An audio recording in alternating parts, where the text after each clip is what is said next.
This is the Gala Show. I'm your reporter on the beat, Gala Avery. On this episode, you may know my guest as one of the managers of the New Beverly Cinema, an avid Dodgers fan, or even as the guy behind those amazing monthly New Beverly sneak peek videos. But here on the Gala Show, I know him as the one guy that can get me more hype than anybody to go see a movie at the Bev, Jeff Smith. Hi, Jeff. Hi, Gala. How are you? I'm really good. How are you? I'm great. Thanks for having me. Speaking of the October calendar just came out while we're recording, but the trailer for October, oh my God. It's bangers all month long, It is. The horror fans are sure to be happy. Yeah, it's always fun.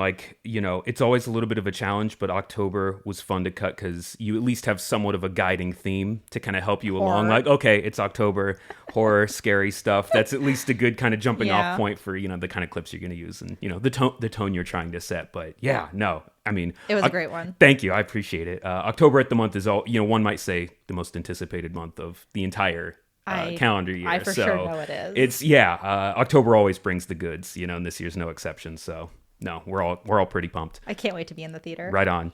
Before we bring up the topic for today, I have a question for you. Yeah.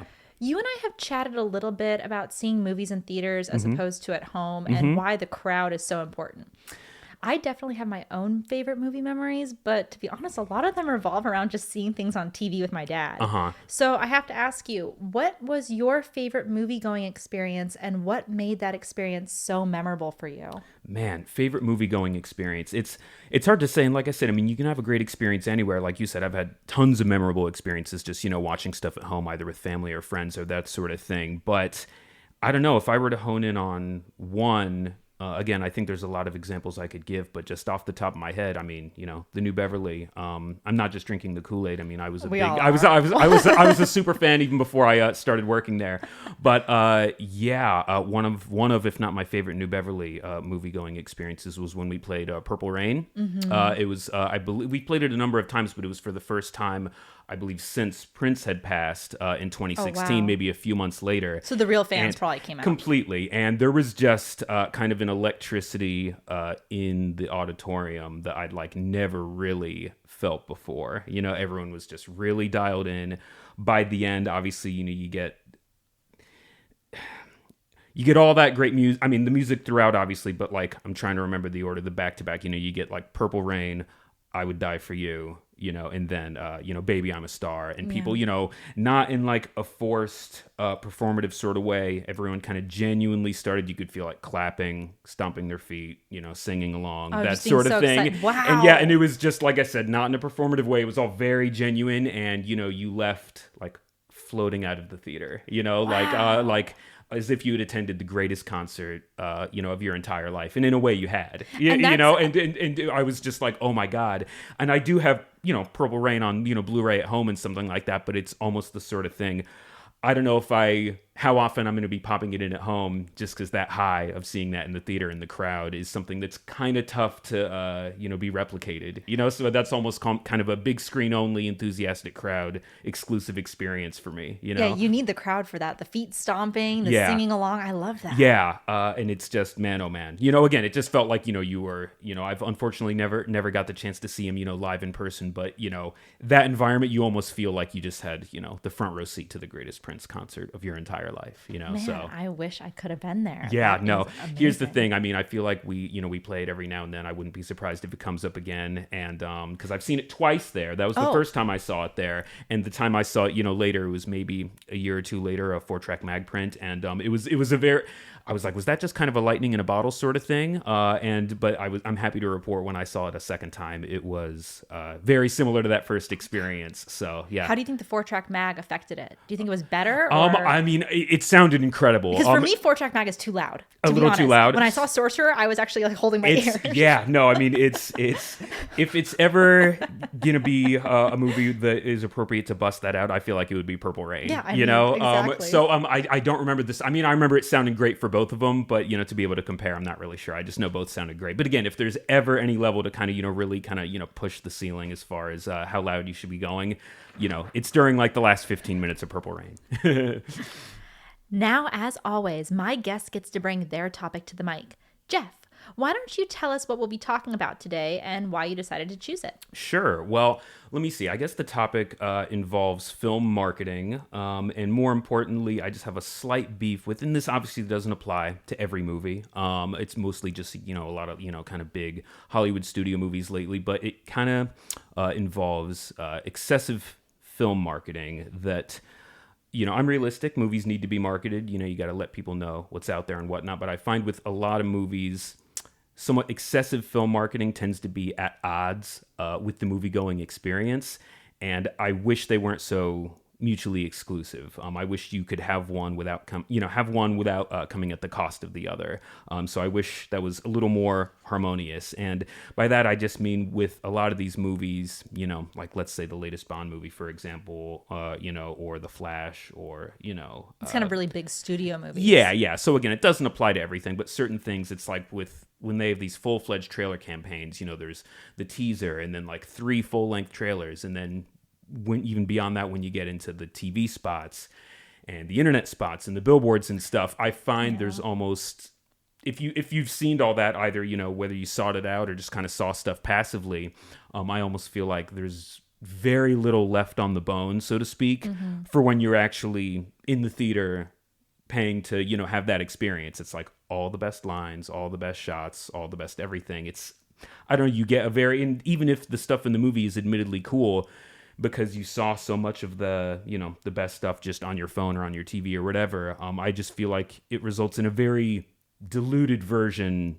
of that on paper intended experience, and so I almost feel like the best compromise would be just to have one well edited teaser that does not show all its cards, and then just kind of leave it at that, so you're still, you hook people, you're alerting them to the movie, letting them know the accurate vibe and tone of, you're not trying to mislead people or anything like that, but accurately sell the tone of what the experience will be of watching that movie, and then drop the curtain and then leave them wanting more. And just, and there's, I feel like a lot of examples where, like I would see that teaser, I'm completely in, it makes me want to see that movie, but I still feel like 98% of that experience is saved for when you're in the theater watching properly. And I kind of feel like movies would do well to kind of keep that in mind, as opposed to just, okay, we care about them buying the ticket and nothing else. A little more respect put on, no, well, let's save something for when people are actually there, But first, it's time for a commercial break.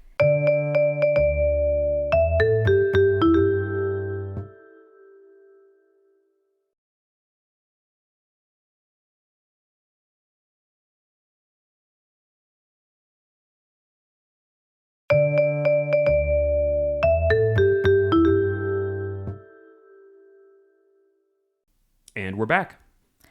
And that's our topic for today, excessive film marketing. I'm going to put 30 minutes on our clock, and our time starts now. Groovy. Awesome. So before we get into excessive film marketing, do you have like a favorite film that has been marketed, like or a campaign that you recall? Well, let me see. I mean, there were so many. Well, an example I think of, there's a lot of examples of ones where I feel like it was done properly. Maybe my favorite trailer of all time, and I guess it's just the teaser, would be for Alien, the 1979 Ridley Scott film. I mean, if you watch that trailer, there's no dialogue, I mean, again, it's not a cheat. It's just, and every time we played at the Bev, whenever appropriate, it really brings the house down. Again, it accurately sells the tone. Like that, watching that trailer is very much what it feels like to watch the movie as a whole, but it really doesn't ruin everything. It doesn't let you know really who the main character is, any of the surprises in that movie.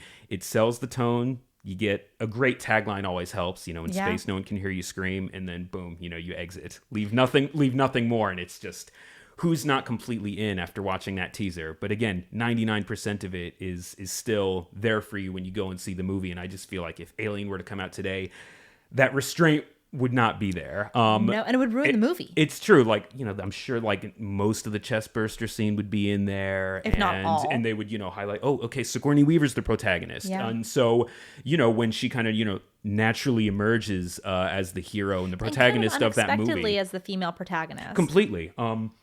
Because at first I feel like everyone kind of gets an equal level of screen time in that movie. It's just, this is the crew. It all kind of starts hitting the fan, and then I don't think even she gets naturally any more screen time than anybody else right up front. But then as it all starts to go down, she naturally emerges. And again, I just feel like if there were a teaser and, 5 trailers, all that would just kind of be spelled out for you in a way. I mean, the movie's still great, but again, you would just get a very diluted version of what the intended experience was, Yeah. It's funny because like last night when I was watching at the Bev, I saw Spider Baby and the Jack Hill trailers came up, and I've seen Coffee like a billion times. Yeah. But even the Coffee trailer kind of shows it all. I'm remembering back to it. Yeah. It's the trailers that give you like the act 1, the act 2, the act 3. And I mean, yeah, that's great, but it almost kind of makes you wish, Yeah. But I guess that for an exploitation film, they have to sell it all. It's true. On the table. It's like, I do think, I mean, ultimately at the end of the day, the best way to experience a movie, I think, is to, truly go in blind. But I'm almost trying to, I'm realist. I try to be realistic about film marketing, but I do find that, okay, no, one single well-crafted teaser, a nice compromise, without going overboard. Do you think that like the amount of trailers that are being produced for movies is actually keeping audiences out of theaters because they see so much, they get kind of sick of it, or they kind of get fatigued from it? I mean, a little bit. I feel like in a way it could kind of backfire because you almost feel like it kind of kills any bit of curiosity if there's not much else there, I don't know. And I almost feel like it kind of kills any potential word of mouth too, And movies are so long nowadays also that it's like they show you so much in the trailer and then it's like, what else? It's just bloated. Yeah. Like it's, I don't know. Like, I mean, it's just frustrating because on paper it seems like, oh my gosh, is it okay if I get into like mild spoilers about The Flash? Yeah. Spoiler alert for The Flash. If anyone really if cares you about haven't spoilers. seen it, and that's I haven't seen it, and by the way, I don't care. And that's kind of the whole point. Is I feel like even if you haven't, if you were driving along and you saw a billboard, you're like, oh, okay. Also, I feel like if you really wanted to see The Flash, you would have seen it by now. Yeah, it's true. So that's fine. But it's like, I noticed even just during like a Super Bowl, TV spot, which is nothing new, Super Bowl, they always kind of, advertise the big upcoming summer movies and stuff like that. But it's like, we're bringing back like the 1989 Michael Keaton Batman, through some like multiverse, time travel conceit. Okay, whatever, but it's just, on paper, like I'm imagining at this movie's, first conception, it's probably like, wow, they're probably imagining this being a real audience mind-blowing thing. But by the time you get through, okay, casting announcements, Michael Keaton's going to be in it. Okay, you were just on your couch watching the Super Bowl and you saw him say, I'm Batman or whatever. And you're just like, oh, okay. I mean, you sort of had this, oh, wow, okay, cool, but isn't that, I feel like you got maybe that time, that very minor, wow factor you got just on your couch watching the Super Bowl was like just a fraction of what it would have been had you truly kind of gone in cold, I agree. And more of an effort placed on keeping that wow for the theater. It just enriches the experience as a whole. It makes you would want to tell your friends, you got to see this movie. You're not going to believe it, the stuff that happens. But, again, with the excessive marketing, again, not much meat left on the bone, and it's like another example would be like The Force Awakens, Star Wars Episode 7. It's like, can you imagine, and I'm not the first person to have brought this up, but it's just a crazy alternate reality to try to picture. It's like, can you imagine a world where you walk into Star Wars Episode 7 not knowing that Mark Hamill, Harrison Ford, and Carrie Fisher are in it, And that would have been exciting. Like, you would have left the theater electric. Completely. It's like when they show up, you'd have lost your mind. And I mean, those I think especially for super fans of like franchises like these. Yeah, like I feel like the trailers for those are very good. And I remember like the first full length one, you have Harrison Ford appear at the end. He walks onto the Falcon and it's like, Chewie, we're home. And everyone went like, whoa, on their phone. On Twitter. And yeah. Like, it's instant gratification. Yeah. And it's just, again, it's no shade at the editor. I think that trailer gives me goosebumps. It's really great. But it's like, again, we all got to go, wow, when waking up that morning and then watching the trailer on our phone. But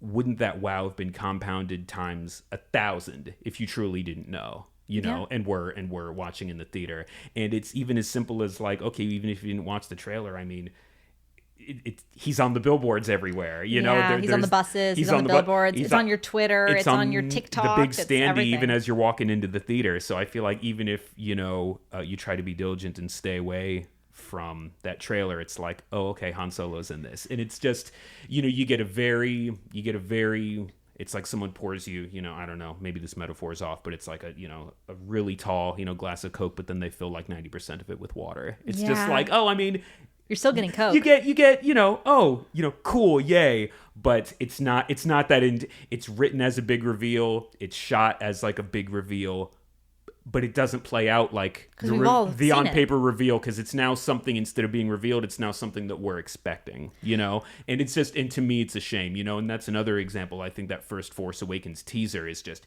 you really didn't need to show us any more than that. Yeah. It's not a ton of shots. It accurately sells the tone. You see these new characters, these new young characters. One of them's in like a stormtrooper outfit. Oh, crazy. What's that all about? Like, what is that? And like, then it makes you interested. You get one last shot of the Millennium Falcon. Boom. It's like, don't show us anything else. And here's the thing with big franchises like Star Wars, like that, like your Star Wars Episode 7, it will make $1 billion just from that name alone. You have the luxury of not showing all your cards. So for them to have, although again, admittedly very well edited, these other trailers that then, okay, reveal, here are the people who are in it, and here's a lot of the surprises. It's just, it's just kind of a shame. You could have made all that money, and the butts in the seats were guaranteed just because of you being, the next Star Wars. Because you are Star Wars. I'm just repeating myself, but yeah, you had that luxury of not showing all your cards, and that you choose to sort of play them anyway is just, the experience of watching it was a little lesser for it, I feel. I think that maybe the excessive marketing is for two reasons. One, I feel like movies, they get announced and they just take so long now to come to actually the screens, and part of that is because of the excessive CGI, in my opinion. Things aren't being done practically anymore, so it's like they aren't being just kind of done on set and then brought to our screens in a timely manner. It's like all of a sudden it's like a year or two in the CGI tank. Yeah. Where they have to, so it's like we have to keep pumping up people because that explanation of like, oh, Michael Keaton's going to be in The Flash happened 2 years ago. It's true. I feel like I heard that first announcement, which is just like, I mean, the reporting is what it is, but that happened so long ago. It happened so long ago, so maybe they feel like they have to do excessive marketing to keep people interested. Anytime it sort of drips a little bit, we need to revitalize people's interest with a new, and you see some trailers, not that I care so much about like the Fast movies, but it's like, I think I saw, but I'm aware when like the new trailer drops, it's like the 4th trailer for Fast X, and I see, and it's like 4.5 minutes long. I'm like, why is this? Why is the trailer 4.5? I'm like, even if I'm like, if I cared, like I would not want to watch I'm like, the whole movie is probably in there. Like, what could be left after a trailer that long, And then also the other thing that I think maybe is the cause of excessive marketing is we have Star Wars is a really good example of this because you have the parents, I'm going to guess they're kind of the parents now of the generation who grew up watching Star Wars and who want to see Carrie Fisher and Mark Hamill. They want to see all the old characters that they really love and the old actors. Yeah. And then you have the children who are the TikTok generation who are experiencing movies in 1 minute on TikTok for the first time. It's true. And who need like rapid fire sent to their brains because they have TikTok brain. And it's just with social media is another thing. I mean, that doesn't necessarily deal with so much how like the studio, although they kind of are, because they factor in hashtags into this and that and what young people are discussing. But it's just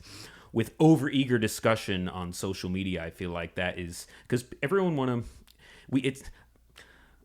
in modern times, especially with DVRs and streaming, you have the luxury of kind of seeing things at your convenience as opposed to as opposed to the other way around when it was like, okay, this show, for example, is on Sundays at 8:00, appointment television. Now with technology, we have the luxury of watching it at our convenience. Oh, well, I'm working that night, I'll DVR it or I'll just stream it when I'm available. But because people on social media are so eager to be part of I guess the discourse, so to speak, and talk about shows and the spoilers and the reveals while they're relevant, they don't want to talk about it after it's gone stale. But as a result of that, there is almost no grace period for giving people a chance to kind of watch it fresh and not have it spoiled, like without even trying. I'm not on any type of sites even related to certain shows. I've had so many things, some stuff I care about, some stuff I don't, just ruined for me just by, even just, if you're on YouTube, you'll see something just pop up on your homepage. I'm like, oh, well, that's kind of annoying. I wasn't even looking for that. And it's like, it hasn't even been 12 hours since it premiered. Like, what is people's problem? And it's just because, well, they need to have the discussion while it's relevant because that's what gets the views and gets the clicks, and they don't want to talk about it, things move so fast. It's like, oh, well, that happened a week ago. It, you know, it's to the point where there's almost no grace period. So things have kind of come full circle where now, even though we have the technology gives us the luxury of watching things at our convenience. If you don't want stuff ruined for you, we're now back to it kind of being appointment television. No, you need to watch when it premieres, because if you wait a second later, it's going to get ruined for you and you won't be able to watch it fresh. So that I find kind of frustrating. I guess the solution is to be to, okay, you can completely cut yourself off and not be online, which, hey, that's great. I'm trying to kind of wean myself off as it is, but it's frustrating if you're just doing, you know, kind of casual stuff online, not even related to the show or the movie you hope to enjoy, and then it just comes out of left field and gets ruined for you because people are overeager. You know? I think a really good example of a film that has minimal to no marketing right now is the new Hayao Miyazaki film that's coming out. And because I got really afraid, actually, because he did Zero when it was in Japan, but then it premiered in Japan, and I thought, oh my god, am I just gonna have spoilers everywhere for this because of this? No, I've seen one trailer pop up and I didn't watch it because I want to go in exactly how he intended us to go in. And I think it's now called The Boy and the Heron. I think it was like You Only Live. How do you live? How do you live? Which like I like that title better. I do too. A little more interesting. You know, it's like I'm already kind of tearing up. Yeah, but I have no idea what the movie is, and I've kept it that way. And I fear the day that spoilers come for that because I want to come in blind. And I think that when it premieres in the United States, I think it will be flooded with spoilers. I think because in Japan they probably respect it, or maybe I'm just not on the Japanese internet. But I feel like they've kind of respected it. So like I haven't seen any like crossover like onto my social media yet of that. But man, he did that really great. I think that's so gangster. It's just like that's a good way to put it. Gangster. It's just, you know. Actually, it's not anymore. Apparently, he's not retired. Well, like it's with everything else, just from what we just discussed, it's so, you know, unusual where it's just like my last movie. Yeah, like. You get the title, kind of one vague poster image. A vague poster, which doesn't even look like the animation style. That's it. It's just like, you know, no trailer. I mean, they've since, okay, there's a trailer and there's some stills out now. But like when I was like, oh, like that's so awesome, you know? And it's almost better where it's like, again, you know, for the real like Studio Ghibli Miyazaki fans where it's like, you know, you essentially have their... You have their ticket. You have their money. Exactly, just like Marvel or Star Wars. His first movie in 10 years, his supposedly, you know, I mean, God bless him, he keeps on retiring. I hope he keeps never retire. So. It's like Spirited Away was supposed to be his last, Ponyo, and then it was Wind his Rises. whole thing with his business partner and his son, because someone was supposed to take over the company and then they passed away, and so that he couldn't. I don't think I knew that. That's so he couldn't give the company, and then he was kind of training his son a little bit. A lot of people really hate on Goro and his movies. I don't. I love Goro's movies. I liked what was it? Up on Poppy Hill. Okay, I even like Earwig. I even like Earwig. Everyone hates on Earwig. I like Earwig. I'm an Earwig fan. That's funny. I haven't seen that one. I like him, just as a quick aside, I like him because he's actually a student of Takanaka. So he's not Miyazaki's, even though he's his dad, he's not like a student of him. And so when you track Takanaka's work versus Goro's work, it's really interesting to see the parallels. And that's another different flavor of just, you know, of Studio Ghibli. You know? That's what I love. I saw that. It was the first time I saw From Up on Poppy Hill, and it was actually the first time of seeing Grave of the Fireflies as well. It was a double. Oh my God. I know, I'm sorry. I don't mean to kill the mood just by bringing that up, but it was a double. Wow, a double It was a double at the Arrow years ago of Grave of the Fireflies and From Up on Poppy Hill. Which one played first? Grave of the Fireflies. Oh my gosh. Which I feel like is probably the right call. And I honestly, because I think I had to get up, you know, early the next morning. It was not my intention to stay for both movies. But Grave of the Fireflies, it was one of those movies I'm sure I would think it was a great film, but I kept on putting off because I heard of just kind of, you know, it had this reputation of being, you know, such like sad, you know, sadness porn, so to speak. Yeah.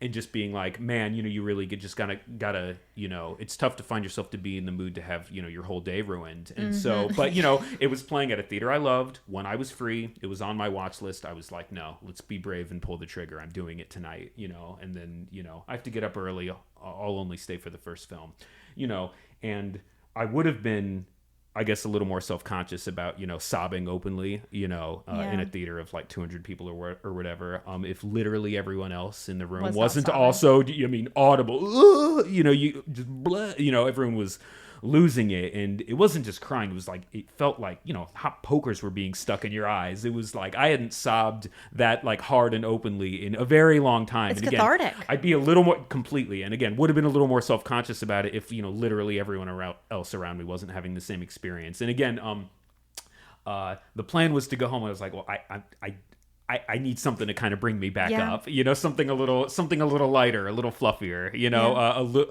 a little more feel good before I, drive off into the night. And so, I sucked it up and I stayed for both, and I'm glad I did. And so, I was like, thank you, Goro Miyazaki. Yeah, thank you. You brought me back to life, Fathom Events every year does like Ghibli Fest, and I actually do like just popping in and just seeing one, because for me it's nostalgic. I prefer to see the Ghibli movies personally dubbed versus in sub, because I watched them dubbed as a kid, so it's really nostalgic for me. Yeah, completely. But I brought my godfather. He had never seen Totoro, and I brought him to go see Totoro just because I had an extra ticket.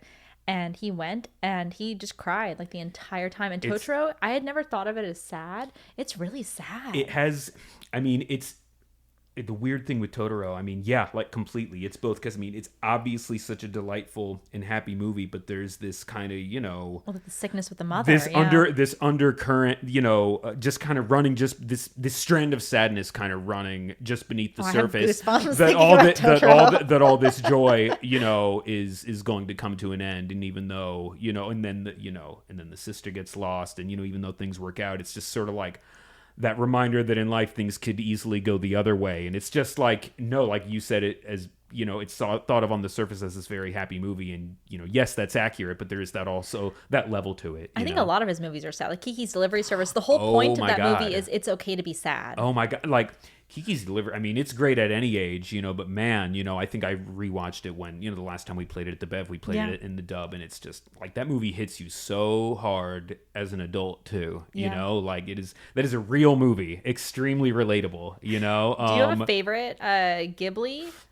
If I had to pick, probably Princess Mononoke. Okay, that's a good choice. Again, a lot of that's nostalgic. I saw that at a really great age, and that was kind of my introduction to that style animation and Miyazaki and all that. But man, I have a soft spot for so many of them. A very close number 2 might be The Wind Rises. Speaking of, Miyazaki retiring, it feels like such a final his film. Story, yeah. I'm so glad he's returning, but it's like if that were his final movie, it would have been understandable. It's the perfect mic drop, know. And that's speaking of sobbing. I think I saw that twice in the theaters 10 years ago when it came out. And the first time I saw it, I wept like a child at the end, and I was like, well, was I just maybe in a particular mood that day or whatever? And then I think I saw it the second time and had the exact same reaction. It was like, nope, this movie's just it's just that good. Yeah, it's just that good. And again, and it's not that it's necessarily the sadness porn or the horrors that Grave of the Fireflies is. And I don't say that dismissively. That's a beautiful movie, but it's just Wind Rises is a different kind of where it's such a beautiful movie that you're moved to tears. At least for me. I think my favorite's Porco Rosso for sure. Absolutely. I like all of his airplane stuff. What a good double feature that would be. That's all. Perfect. Like the Wind Rises. Come on, Bev. Come on. The Wind Rises, exactly. And our Ghibli stuff always does well. Really good numbers. We just played Howl. That did great. But yeah, Porco Rosso and the Wind Rises I think would be perhaps on the nose, but I just think maybe just a bullseye double feature. I don't know if it would be on the nose. I think it's great that it's like this director who like loves airplanes, and I love directors who love airplanes, like George R. Hill and stuff. Like we've talked about that, like with Quentin. I was so happy. I think when you guys brought up like Porco Rosso, because that's how can I not bring up Porco Rosso? Porco Rosso is so great. Like, and that would be such a good double feature. Again, enjoyable for all ages, but one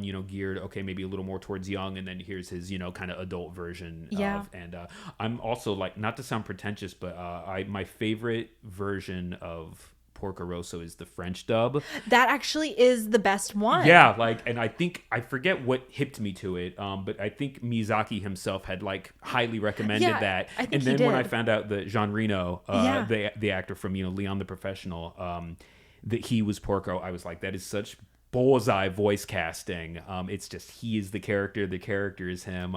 There's the whole like pig element with the oven mitt in Leon. I was like, oh my God, perfect. And so I watched it, and so for me, they're all great. I probably would go like, if I were to rank them, French, Japanese, English, they're all great, but like the French is probably my favorite way to watch that. And it almost seems more appropriate for the setting too. I love it when a director of anything is like, this is the dub you should watch. Yeah. Like my favorite mangas or anime is Yu Yu Hakusho. Oh, I don't know if you've ever seen it. I have. That's one I haven't seen every episode of. Yeah, but I think I've only seen like the first arc like 10 times because I just keep rewatching because it's like my childhood. Is that one that has like a tight 26 episodes, or is that no, where it has like there's like 900 episodes? I think there are like 900 episodes if you want. But I don't know. I haven't seen like all of them, but The creator actively says because Kuwabara's voice acting in the English dub is so good, you should watch the English dub. Nice. And I'm like, Yeah. great, because that's what I grew up watching, you're and like, it's perfect. iconic to me, so perfect. Yeah, some of them it varies. Some of them I prefer in Japanese. Some of them I prefer English. You know, like Mononoke. Again, that's the one I grew up with, but I think that has a really strong voice cast. Yeah. Well, I think the Spirited Away, I think in English is annoying, personally. Yeah, and that one, is the because kind there's of a lot of yelling in it. that one's kind of the reverse. That one, I mean, again, I'm happy to watch it under any circumstances, but Spirited Away, if I had my choice, that one I would watch in Japanese. Yeah, so like, I don't come down hard on either side. It's just kind of circumstantial by movie. But yeah. So now that, I mean, we've seen like a franchise like, well, not franchise, we've seen Ghibli that they've done like a no marketing campaign. And then you have Marvel who's like kind of just laying it all out there. Yeah, over the top. Do you think that Marvel will ever not market as much? Or do you think they're just going to keep marketing? I mean, they're also putting like Fortnite and Taco Bell in their movies. Yeah. So like, I can't, they're putting like, I'm gripping my head right now. I for heard those that something, can't see. it's just the way everything's kind of interconnected. Not that I'm like a full on expert of it. It's just me, speaking from my experience as a moviegoer. I heard that with Star Wars Episode 9, the last one, The Rise of Skywalker, it was like there was something, crucial connected to the plot of that movie, maybe with how like Palpatine comes back, or how he has like 10,000 Star Destroyers or something like that, in a way that if you just watch the movie doesn't make sense. But oh no, that was like a Fortnite unlockable that Oh my God. And I'm dead serious that like if you played Fortnite and I don't know And if you watched the Fortnite cutscene? Yeah, like I don't know if you had to spend money or not, but the point is, oh no, this will make sense if you play this you play this game tie-in. It's like I'm sorry, I'm not doing that. Yeah, like, that's for the TikTok generation. Yeah, as a proud Fortnite player in the room. I shouldn't have to do all this homework if I'm going to see a movie. I just feel like you should be able to go watch the movie having not seen anything if you so choose, and have a fresh, complete experience. And there can be stuff to look up afterward. Oh, okay, but you can't have just a big question mark over your head because I didn't play Fortnite. Like, I didn't play Fortnite and I never will. I should still be able to understand the movie, what's going on in Rise of Skywalker. And I feel like that's a failure of, I don't even say that's a failure of the filmmakers. It's no shade to all the talented people who worked on that movie, but it's just the way the marketing of all that is constructed. I just think it does a disservice to the experience. Exactly. Do you find that when you know something that's happening in the trailer that you're sitting there waiting for it to happen then in the movie? Like the big reveal? Like you're like, when is he going to show up? No, completely. It's like, going back to that Han Solo thing, it's like if just, again, it's shot as a reveal, but anyone who saw that trailer, it's not played as a reveal. And I know the experience of what it should have been because I have this really nice memory.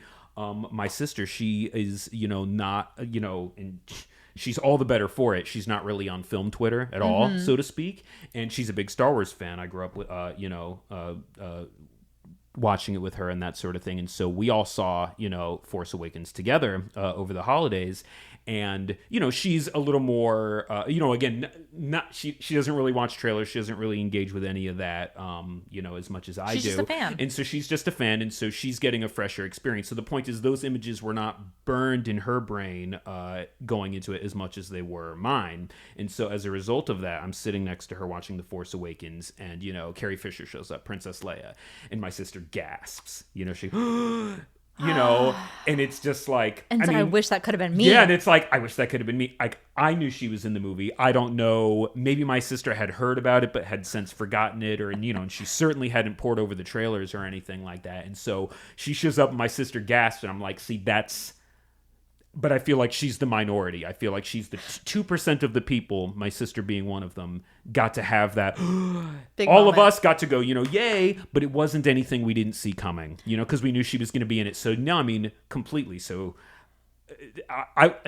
in short, maybe I need to, follow my sister's online habits and just be less on the radar. Well, especially with your job, though, I feel like it's impossible not to be a part of it. If you're connected to it at all, it's very tough to avoid. Yeah, or if people you're connected with are connected to it, just like the way that things get sent to you. Completely. But it's so funny because I just remembered I had like that experience, but like the opposite, because when I took my parents and my brother to go see Spider-Verse, Spider-Verse 2, I was spoiled that I knew it was a part 1. Okay. But my parents did not. Yeah. But they were not happy that it was a part 1. Like, what? Literally at the end, my dad was like, what the? Like, what? It's part 1? Like, I just sat through all of this. I guess it's a testament to that movie, though, because here's the thing. I sort of had both versions of that. I knew it was a part 1.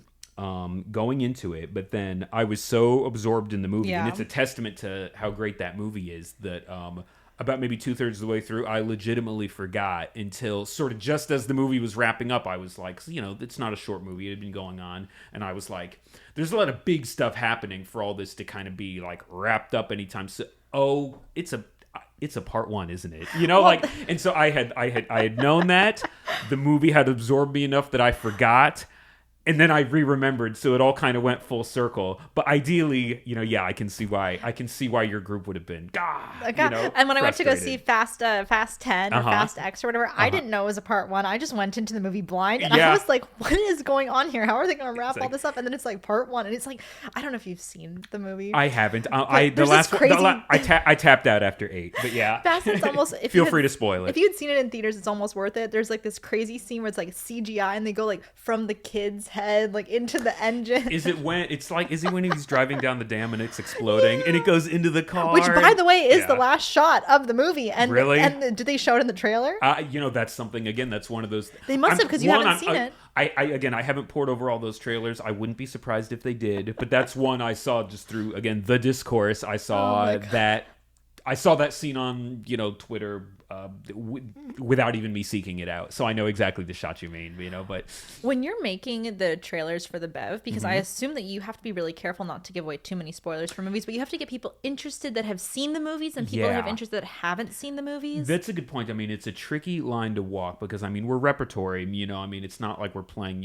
every now and then we play like a newish movie, but like last night at Soho played. And exactly. And so for stuff like that, I try to be a little more conscious of it. Like, okay, don't reveal anything that hasn't already been revealed. So, last night in Soho, maybe, okay, use only shots that have, only been in the trailer, Okay, that makes sense. And not that trailers don't reveal stuff, but I feel like those, but at least they have the liberty to those reveal. were very smart in what they chose, not to show too much. And so, something that the filmmakers at least had decided to, oh no, this is okay, but so, yeah, I try not stuff I feel like would be, I try to almost have that conversation if someone were to go, spoiler alert, if that person in my mind would seem unreasonable by bringing up a spoiler for like, a 50-year-old movie or something like that. But I'm also trying to be respectful. If I feel like that would be unrealistic to expect to remain completely spoiler free for a movie that well known or that, old, if it would be unrealistic for a person to get upset about spoilers, I feel fine kind of, showing it kind of showing this and that, but at the same time that is something I keep in mind for, because we get a lot of younger people at the Bev too who just by the sheer nature of their age are seeing these movies for the first time, which is great. We're not trying to are the trailers though, are they for people that have seen the movies? Because you kind of get to pick out like, oh, I see that, I see this, I see that, so it's almost like you have to see the movies to understand what's in the trailers. A little bit of both. Some stuff I try to make and Captain Obvious about it, like you couldn't confuse this movie for anyone else. But then there's others. It's almost like varying levels of difficulty. Like, okay, if you see, Neo dodging bullets in slow motion, it's the Matrix. Okay, gee, I wonder what this is. But then I sort of get to have fun with Is that something that's Titanic? like a little more obscure, and then maybe just like one random shot from it. And then it's great because then if I read the comments, right, hear people discussing it, and if I see people, is that so and so? It's almost like it's kind of cool to kind of it's kind of cool to just almost give them those brownie points, where it's like, I can't believe the person got that movie from that one obscure shot. And it's a true fan then, and they will be in the front row. Yeah, completely. So I not that it's a calculated mathematical decision, but I do try to keep both those perspectives in mind, when cutting. And that is all the time that we have for today.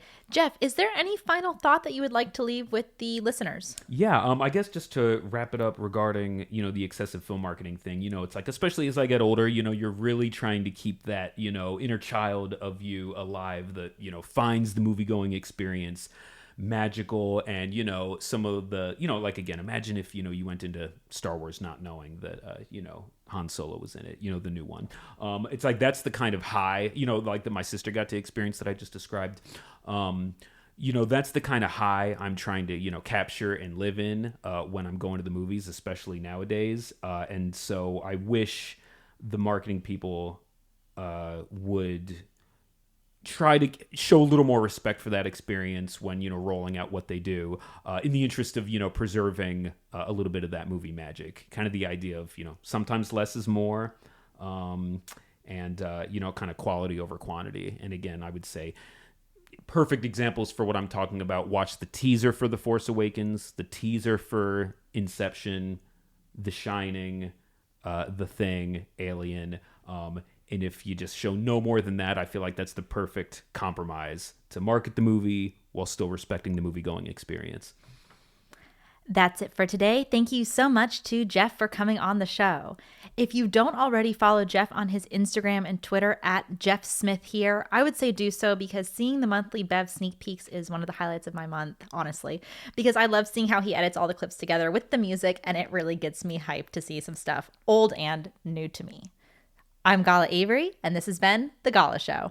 Thanks so much for having me. Appreciate it.